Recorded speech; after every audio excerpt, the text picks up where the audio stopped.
கரூரில் நடந்தது பெருந்துயரம், கொடுந்துயரம்.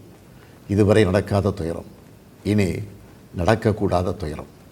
மருத்துவமனைக்கு நான் நேரில் போய் பார்த்த காட்சிகள் இன்னும் என் கண்ணை விட்டு அகலலை. கனத்த மனநிலையிலையும் துயரத்திலையும் தான் இன்னும் இருக்கேன். செய்தி கிடைச்சதும் மாவட்ட நிர்வாகத்தை முடுக்கிவிட்டு எல்லா உத்தரவுகளையும் பிறப்பித்த பின்னாலும் என்னால் வீட்டில் இருக்க முடியல. உடனே அன்றைக்கி நைட்டே கரூருக்கு போனேன். குழந்தைகள், பெண்கள்னு 41 உயிர்களை நாம் இழந்திருக்கிறோம்.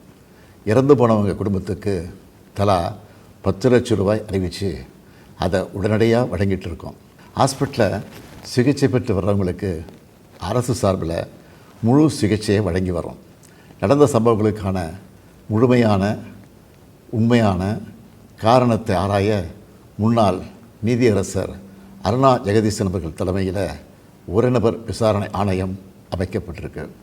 ஆணையத்தோட அறிக்கை அடிப்படையில் அரசோட அடுத்த கட்ட நடவடிக்கையில் இருக்கும்னு உறுதியளிக்கிறேன்.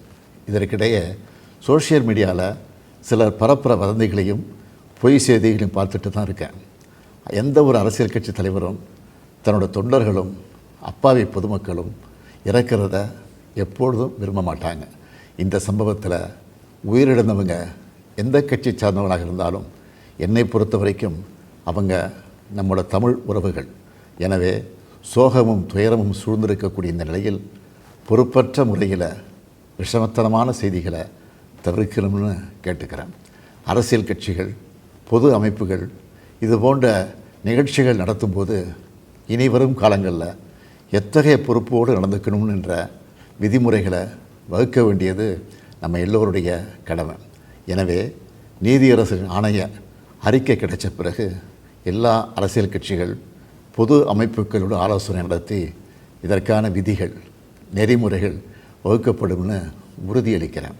அத்தகைய நெறிமுறைகளுக்கு எல்லாரும் ஒத்துழைப்பு தருவாங்கன்னு நம்புகிறேன்.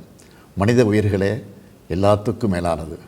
மானுடப்பற்றே அனைவருக்கும் வேண்டியது. அரசியல் நிலைப்பாடுகள், கொள்கை முரண்பாடுகள், தனி மனித பகைகள்னு எல்லாத்தையும் விலக்கி வச்சுட்டு எல்லாரும் மக்களுடைய நலனுக்காக சிந்திக்கணும்னு கேட்டுக்கிறேன். தமிழ்நாடு எப்போவுமே நாட்டுக்கு பல வகைகளில் முன்னோடியாகத்தான் இருந்திருக்கு.